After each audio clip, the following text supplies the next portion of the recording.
Bismillahirrahmanirrahim. Assalamualaikum warahmatullahi wabarakatuh. Alhamdulillahirabbil alamin.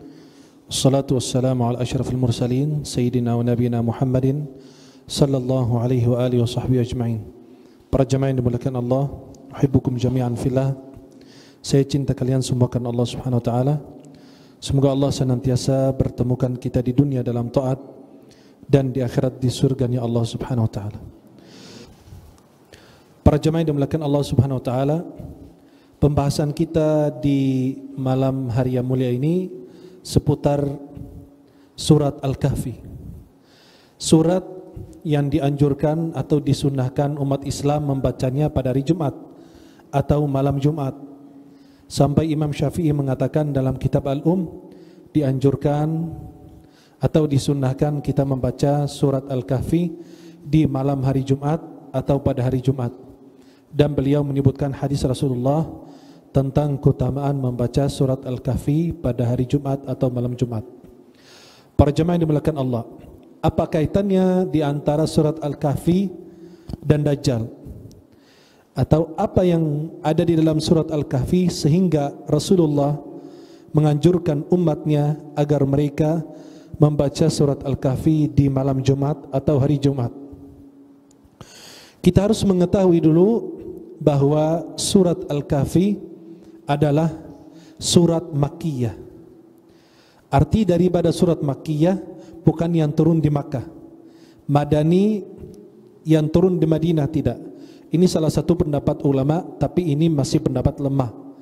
Pendapat yang kuat adalah yang dimaksud dengan ayat Makki adalah ayat yang turun sebelum hijrah.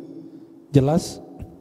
Makki adalah ayat yang turun sebelum, karena banyak ayat turun di luar kota Makkah dan Madinah.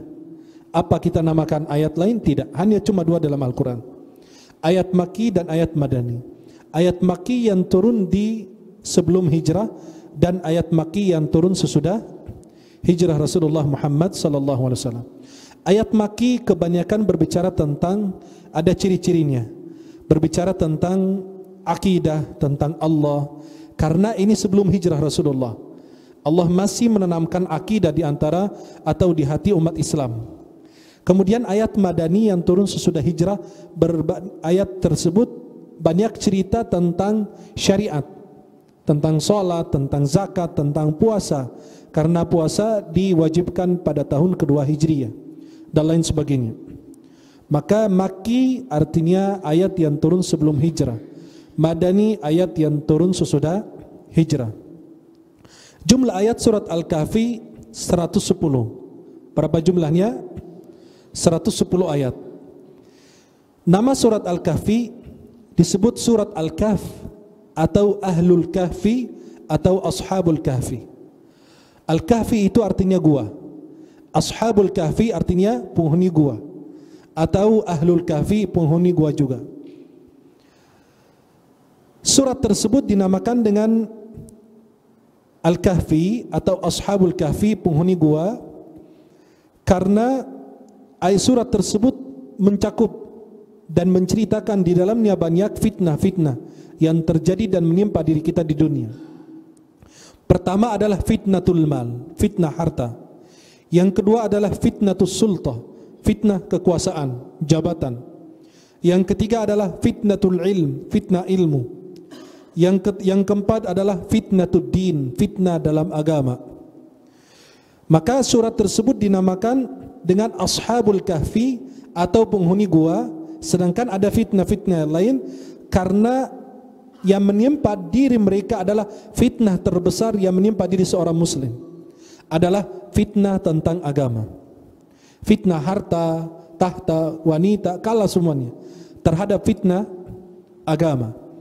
Maka Sayyidina Umar bin Khattab, kalau kita ingat, beliau kalau mendapat musibah, beliau memuji Allah. Kalau kita berbeda, beliau memuji Allah. Kenapa? Kata beliau, Alhamdulillah ala annaha lam takun fi dini. Segala puji bagi Allah karena fitnah ini, musibah yang menimpa diri saya ini tidak terjadi pada agama saya. Masih urusan harta, masih urusan kekuasaan, masih urusan anak, masih urusan dan sebagainya. Tapi beliau mengatakan, alhamdulillah, segala puji bagi Allah karena fitnah ini tidak menyembah agama saya. Masih urusan-urusan yang lain. Keutamaan membaca surat Al-Kahfi. Nabi SAW mengatakan dalam hadis riwayat Imam Nasa'i dan sanadnya sahih, barang siapa membaca surat Al-Kahfi kama nazalat, sebagaimana diturunkan oleh Allah, kanat lahu nuran yaumal qiyamah, akan menjadi cahaya baginya pada hari kiamat. Min maqamihi ila Makkah, dari tempat tinggalnya sampai ke Makkah. Kemudian ada hadis riwayat Imam Muslim, barang siapa menghafal 10 ayat pertama daripada surat Al-Kahfi, dan ada riwayat lain mengatakan akhir surat Al-Kahfi 10 ayat terakhir. Ada riwayat 10 ayat pertama, ada riwayat 10 ayat terakhir. Akan terlindungi, akan terjaga, terpelihara daripada fitnah Dajjal. Sampai Nabi SAW dalam hadis sahih mengatakan, kalau kalian berjumpa dengan Dajjal, bacakan di hadapannya 10 awal surat Al-Kahfi. Tapi lebih bagus kita jangan bertemu dengan dia. Jangan bertemu dengan dia, berbahaya. Karena tidak ada fitnah daripada Allah ciptakan Adam sampai hari kiamat melebihi daripada fitnah Dajjal. Karena dia membawa banyak perkara yang samar, yang tidak jelas. InsyaAllah suatu waktu kita bahas tentang fitnah Dajjal dan ciri-ciri Dajjal, dari mana dia muncul dan di mana akan dibunuh dan siapa akan membunuhnya, dan tempat-tempat yang akan dimasuki oleh Dajjal. Dan di situ dibahas luas oleh para ulama. InsyaAllah suatu waktu kita membahasnya. Ada hadis riwayat Imam Ahmad dalam musnad beliau dari Sahal bin Mu'adz, dari ayahnya beliau, dari Rasulullah SAW. Rasulullah bersabda, man qara'a awal surat Al-Kahfi wa akhiraha kanat lahu nuran min qadamihi ila ra'sih. Barang siapa membaca awal surat Al-Kahfi dan akhir surat Al-Kahfi, akan menjadi cahaya dari ujung kakinya sampai ujung kepalanya. Wa man qara'aha kullaha, ini baca awal dan baca akhir. Dan barang siapa membaca seluruh surat Al-Kahfi 110 ayat, maka akan menjadi cahaya di antara dia sampai ke langit. Perhatikan betapa banyak pahala yang kita tinggal, cahaya yang Allah anugerahkan kepada kita. Para jemaah yang dimuliakan Allah Subhanahu wa taala, ada kecocokan atau ada hubungan di antara awal surat Al-Kahfi dan akhir surat Al-Kahf. Allah Subhanahu wa taala memulai dengan surat Al-Kahfi dengan firman Allah, alhamdulillahi alladzi anzala ala 'abdihi al-kitab walam yaj'al lahu 'iwaja. Pertama disebut oleh Allah di ayat pertama adalah tentang Al-Quran, dan diakhiri di dalam surat Al-Kahfi ayat 109, ayat 110 berikutnya, ayat 109 berbicara tentang Al-Quran. Kata ulama, karena surat ini berbicara tentang fitnah, maka ada kecocokan atau ada hubungan. Allah mulai awal surat Al-Kahfi dengan Al-Quran dan diakhiri dengan Al-Quran, bahwasannya yang akan menyelamatkan diri kita dari fitnah adalah Al-Quran, firman Allah. Maka sekarang kita lihat fitnah kita dimanapun ada. Fitnah syahwat, fitnah syubhat terjadi di mana-mana, karena kita jauh daripada Al-Quran, jauh daripada mengamalkan isi dan kandungan Al-Quran. Kemudian para jemaah yang dimuliakan Allah, inti daripada pembahasan surat Al-Kahfi ini, surat Al-Kahfi berbicara tentang fitnah dan apa yang menyelamatkan diri kita daripada fitnah. Rasulullah bersabda, ma anzalallahu min da'in illa lahu dawa. Tidak ada penyakit kecuali ada obatnya. Maka di dalam surat Al-Kahfi diceritakan fitnah dan diceritakan juga obatnya, apa yang akan menyelamatkan diri kita daripada fitnah tersebut. Ada 4 pokok asasi atau utama di dalam surat Al-Kahfi. Pertama adalah fitnatuddin. Cerita pertama di dalam, kisah pertama di dalam surat Al-Kahfi adalah fitnah tentang agama. Tentang anak-anak muda, dikatakan bahwa ini anak-anak raja, anak-anak kaya. Dikatakan mereka beriman atau di atas agama Nabi Isa alaihissalam, dan hidup di zaman seorang raja yang bernama Dakius atau Dakanius di kota namanya Afsus atau Taratus atau Tarasus. Ini kota mereka dulu. Anak-anak muda tersebut tidak disebutkan namanya di dalam Al-Quran. Nanti kita akan mengetahui kenapa mereka enggak disebut namanya dalam Al-Quran. Pertama adalah fitnah anak-anak muda yang melarikan diri ke salah satu gua agar menyelamatkan agama mereka. Karena pada waktu itu mereka mendapatkan tekanan dan intimidasi daripada raja tersebut. Mereka sampai dihalangi untuk beribadah kepada Allah, mendekatkan diri kepada Allah. Sekarang sudah ada. Betul? Itu sudah ada dari dulu, bukan baru lahir sekarang. Sudah ada dari dulu. Mereka mendapatkan tekanan, mereka mendapatkan ancaman, mereka mendapatkan hukuman jika mereka ingin mempertahankan agama mereka. Akhirnya mereka lari meninggalkan kota tersebut, lalu mereka bersembunyi di salah satu gua. Allah ceritakan di dalam surat Al-Kahfi dari ayat 9 sampai ayat 24 atau 26. Kemudian yang menyelamatkan kita daripada fitnah tersebut adalah bersahabat dengan orang-orang saleh. Dan kita harus ingat akhirat dan senantiasa membaca Al-Quran dan mentadabburi artinya. Dan ini yang menyelamatkan kita daripada fitnah agama. Terdapat dalam ayat 27, 28 dan 29 surat Al-Kahfi. Yang kedua adalah fitnah harta. Seseorang yang diberikan oleh Allah Subhanahu wa taala dua kebun. Ternyata dia tidak menjaganya, malah dia sombong. Bahkan dia mengatakan bahwa ini enggak akan hilang, enggak akan rusak tanaman saya. Kebun saya ini bahkan akan kekal dan abadi. Diingatkan oleh sahabatnya, jangan lupa yang menganugerahkan nikmat kepadamu. Malah dia ingkar, akhirnya dimusnahkan oleh Allah, dihancurkan oleh Allah. Sesudah itu dia menyesal, tapi penyesalan yang tidak ada manfaatnya, karena sudah terjadi bencana dan hukuman Allah untuknya.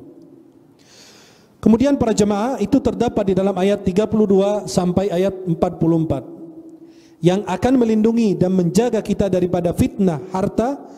Pertama, harus memahami hakikat dunia, bahwa dunia ini tidak akan kekal abadi. Untuk siapapun sampai baginda Rasulullah Muhammad yang paling dicintai oleh Allah, yang paling mulia di sisi Allah, Allah Subhanahu wa taala wafatkan beliau SAW. Allah berfirman, innaka mayyitun wa innahum mayyitun. Sesungguhnya engkau wafat dan mereka juga akan wafat meninggal dunia.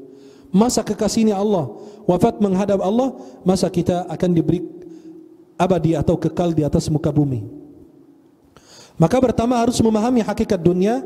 Yang kedua, agar terhindar daripada fitnah harta, harus kita menyibukkan diri kita dengan amalan-amalan akhirat. Dan itu terdapat di dalam surat Al-Kahfi ayat 45 sampai ayat dan ayat 46. Fitnah ilmu, fitnah pengetahuan. Allah ceritakan kisah tentang Nabi Musa dan Nabi Khidr alaihi wassalam.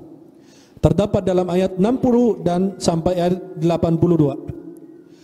Kemudian para jemaah, fitnah yang menimpa Nabi Musa dan Nabi Khidr alaihi wassalam, karena Nabi, bagaimana diceritakan oleh Rasulullah dalam hadis sahih, Nabi Musa sedang khatib di Bani Israel. Kemudian beliau ditanya, man a'lam ahli al-ard, siapa orang yang paling alim di muka bumi? Nabi Musa karena seorang nabi mendapatkan wahyu, wajar beliau langsung mengatakan, ana, saya yang paling alim. Maka Allah ingin memberitahukan bahwa ada lebih alim lagi. Kalau merasa diri anda alim, ada lebih alim lagi. Kalau merasa diri anda bodoh, ada lebih bodoh lagi. Maka coba perhatikan, Nabi Musa merasa bahwa dirinya paling berilmu karena ini nabi. Wajar beliau seorang nabi mendapatkan wahyu. Tapi Allah kasih tahu ada lebih alim dari kamu. Pergilah ke tempat ini, atau disebutkan oleh Allah dalam surat Al-Kahfi, kemudian nanti akan engkau berjumpa dengan seorang saleh, Nabi Khidr alaihi salam. Kemudian Nabi Musa belajar kepada beliau. Pelindung daripada fitnah ilmu adalah kita harus tawadhu. Semakin tinggi ilmu kita, semakin tawadhu akhlak kita. Ma tawadhu'a 'abdun lillah illa rafa'ahu Allah. Ada hadis Rasulullah, tidak ada seorang hamba yang tawadhu, merendahkan hatinya di hadapan orang lain dan merendahkan diri di hadapan Allah, kecuali Allah akan angkat derajatnya. Yang kedua, jangan tertipu dengan ilmu yang kita miliki. Belum tentu ilmu kita yang kita miliki itu yang paling cerdas di antara semua orang. Pasti ada lebih alim, ada lebih cerdas, ada lebih pintar. Maka jangan kita tertipu dengan ilmu yang kita miliki, jangan kita sombong, dan harus kita senantiasa tawadhu. Yang terakhir adalah fitnah kekuasaan, fitnah jabatan. Kisah seorang raja yang salih, seorang raja yang salih, namanya Dzulqarnain. Allah sebutkan dalam surat Al-Kahfi dari ayat 83 sampai ayat 89. Pelindung daripada fitnah sulta kekuasaan, seorang raja yang menguasai, sudah keliling dunia dengan kekuasaan dan ilmu yang Allah berikan kepadanya, ternyata dia tidak tertipu dengan apa yang Allah berikan, tapi malah dia manfaatkan, bahkan bantu orang lain. Pelindung daripada fitnah kekuasaan, jabatan, dengan ikhlas amal ibadah kita karena Allah Subhanahu wa ta'ala. Yang kedua, harus kita senantiasa ingat akhirat. Terdapat dalam ayat 103 dan ayat 104. Ada faidah-faidah di dalam surat Al-Kahfi. Penggerak utama daripada seluruh fitnah yang saya sebutkan, 4 fitnah ini, fitnah harta, fitnah agama, kemudian fitnah harta, fitnah ilmu, fitnah kekuasaan. Semua penggerak daripada utama daripada fitnah-fitnah tersebut adalah iblis. Tadi saya sebutkan surat Al-Kahfi, jumlah ayatnya berapa? 110. Ayat ke-50 di situ ada iblis. Berarti di tengah-tengah suratnya penggerak utama daripada fitnah, di tengah dua fitnah kanan dan dua fitnah kiri adalah penggerak utama adalah siapa? Iblis. Maka ingat, penggerak utama setiap fitnah terjadi di muka bumi pasti karena iblis. Sampai Allah berfirman, ya bani Adam la ta'budu syaitan innahu lakum aduun mubin. Jangan kalian sekali-kali menyembah syaitan, karena ini adalah musuh nyata buat kalian. Sampai Allah katakan, la tattabi'u khutuwati syaitan, jangan mengikuti langkah-langkah syaitan. Kemudian para jamaah yang dimuliakan Allah, di dalam surat tersebut terjadi semua cara berdakwah, mengajak orang lain dengan tahapannya macam-macam. Pertama, anak-anak muda yang mendakwahi, mengajak seorang raja untuk bisa kembali kepada Allah. Ini dakwah anak-anak muda kepada orang yang lebih tua, bahkan orang yang punya kekuasaan. Ini cara dakwah pertama. Yang kedua, sahibun yad'u sahibah. Seorang sahabat mengajak sahabatnya lain agar dia ingat nikmat Allah dan ingat Allah yang anugerahkan nikmat kepada dia. Orang yang punya 2 kebun, diingatkan sama sahabatnya, tapi ternyata sahabatnya itu menolak. Yang ketiga, muallimun yad'u tilmidh. Seorang guru mendakwahi, mengajarkan seorang murid. Nabi Khidir menjadi guru untuk Nabi Musa alaihissalam. Maka seorang guru mengajarkan dan mendidik seorang murid. Yang terakhir adalah malikun yad'u ra'iyatah.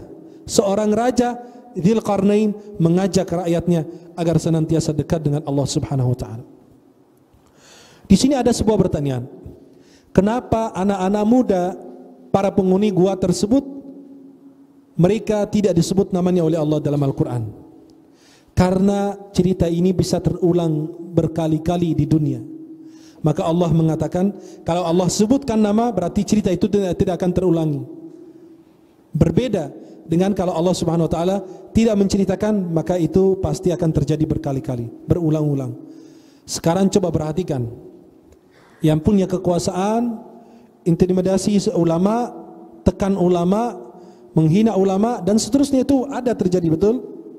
Maka inilah akan terjadi, orang yang punya agama akan melarikan diri agar menyelamatkan agamanya kemanapun bumi Allah Subhanahu wa taala. Maka ini akan terjadi berulang kali. Kenapa Allah sampai sebut Nabi Isa dan Sayyidah Maryam dalam Al-Quran? Kenapa enggak didiamkan, enggak dibiarkan saja begitu? Karena kisah Nabi Isa tidak akan terulang lagi. Hanya cuma sekali saja. Seorang manusia lahir dari ibu tambah ayah. Maka yang tidak akan terulang, maka Allah sebut namanya. Seperti Fir'aun. Fir'aun itu bukan nama dia, cuma gelar diberikan kepada seorang penguasa zalim di Mesir waktu itu. Maka semua orang yang berkuasa dinamakan Fir'aun. Maka dinamakan apakah dia Ramses kedua atau dan seterusnya, atau Ramses yang ke-12 dan seterusnya, kita tidak ada. Yang dikatakan oleh Allah dalam Al-Quran bahwa kisah seperti Fir'aun, seorang raja yang zalim yang akan mengajak rakyatnya menyembah dirinya atau berkuasa dan menyuruh semua orang taat kepada dia, itu pasti akan terjadi di setiap zaman, setiap waktu. Coba lihat Suriah, seorang raja, seorang penguasa, seorang presiden mempertahankan kekuasaan, dan walaupun dia membunuh dan menghancurkan seluruh rakyatnya. Inilah ana rabbukumul a'la, na'udzubillah. Inilah Fir'aun perkataannya, aku adalah Rabb kalian yang tinggi. Itulah sekarang berkuasa orang. Dia berkuasa 5 tahun, 10 tahun, 20 tahun, tapi dia tidak meninggalkan kekuasaannya. Kenapa? Karena dia merasa dirinya yang paling berhak mendapatkan kekuasaan tersebut. Maka cerita tersebut tidak akan terulang lagi. Hanya kisah Nabi Isa dan Sayyidah Maryam dalam Al-Quran. Seorang ibu yang melahirkan anak tanpa ayah. Maka Allah abadikan dengan satu surat Maryam. Bahkan di Injil sendiri tidak diceritakan secara detail seperti itu. Bahkan diceritakan dari kisah Imran, surat Ali Imran diceritakan. Sebelum Maryam lahir sudah diceritakan. Bahkan kalau antum baca, jangan dibaca. Di Perjanjian Baru, Injil itu tidak diceritakan secara detail seperti itu. Hanya di dalam Al-Quran. Maka Al-Quran itu bukan dari Nabi Muhammad. Al-Quran itu dari Allah. Maka para jemaah yang dimuliakan Allah Subhanahu wa taala, coba perhatikan di dalam ayat firman Allah Subhanahu wa taala, wa idz qulna lil malaikati isjudu li Adam. Ingat, ketika kami mengatakan kepada malaikat sujudlah untuk Adam, fasajadu illa iblisa kana minal jin. Semua malaikat sujud kecuali iblis. Termasuk orang-orang fafasaqa an amri rabbi. Dia menjauhi, fasik, jauh daripada perintah Allah Subhanahu wa taala. Sampai Allah ingin menegur kita dengan teguran yang indah dan lembut. Allah ingin mengatakan kepada kita, aku memusuhi iblis karena tidak sujud untuk ayah kalian Adam. Jelas?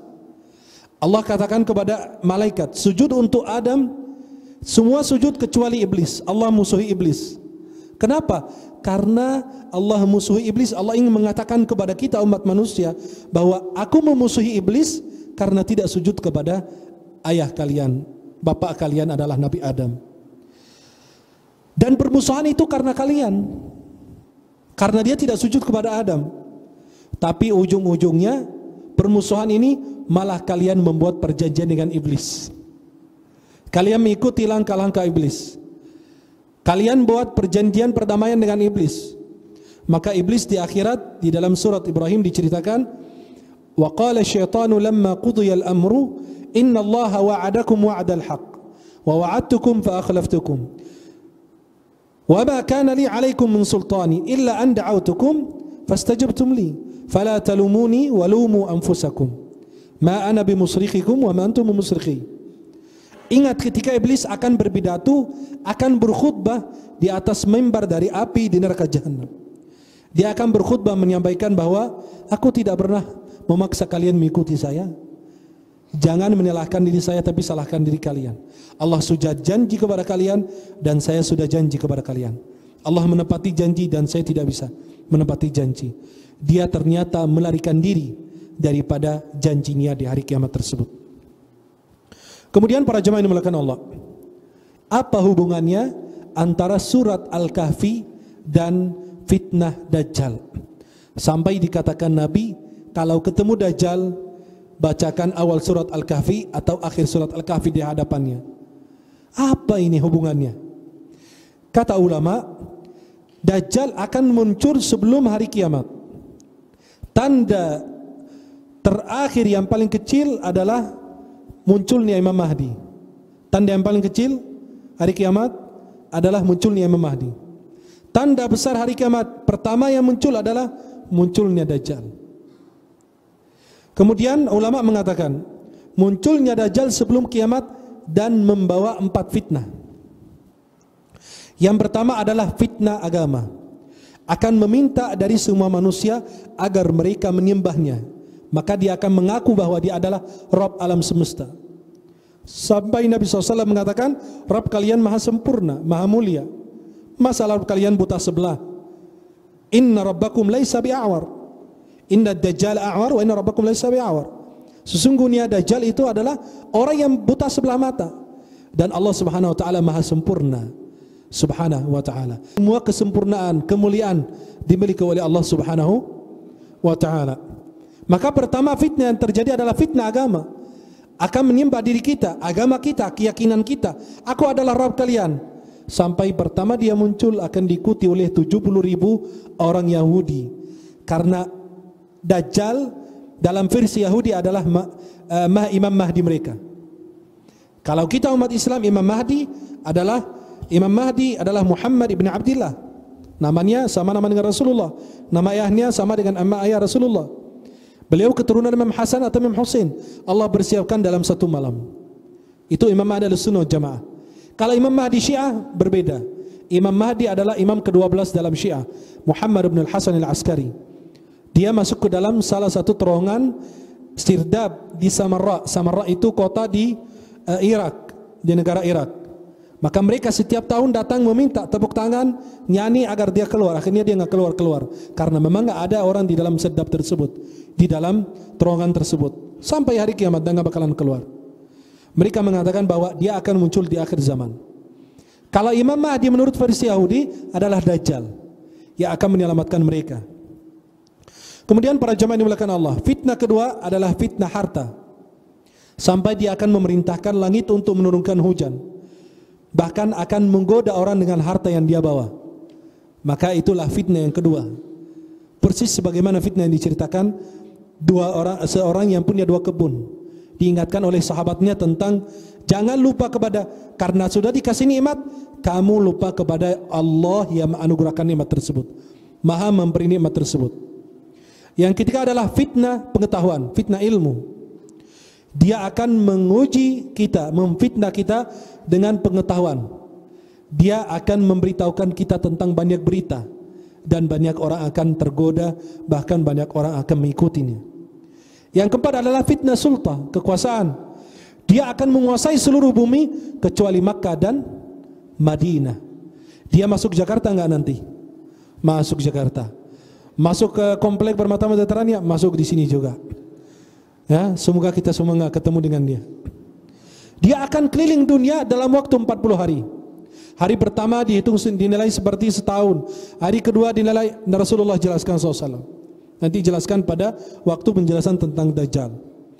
Kemudian para jemaah yang dimuliakan Allah, semua dunia akan dikelilingi oleh Dajjal. Kecuali 2 tempat, Makkah dan Madinah, ada malaikat yang menjaga. Setiap kali dia ingin masuk, mau dari selatan, dari utara, dari manapun dia masuk, ada malaikat menjaga dengan pedangnya. Sampai dia akan menggoda seluruh orang. Itu dengan kekuasaan yang diraih. Dan itu 4 fitnah yang diceritakan oleh Allah di dalam surat Al-Kahfi. Mudah-mudahan di dalam surat ini banyak kita mengkaji dan mempelajarinya dan membacanya di setiap malam Jumat atau pada hari Jumat, agar senantiasa kita meraih keberkahan dan kemuliaan dan terjaga daripada fitnah Dajjal. Mudah-mudahan kita semua dijaga, dilindungi oleh Allah Subhanahu wa taala daripada fitnah-fitnah dari manusia, dari syaitan, dari orang-orang yang dengki, hasad kepada kita.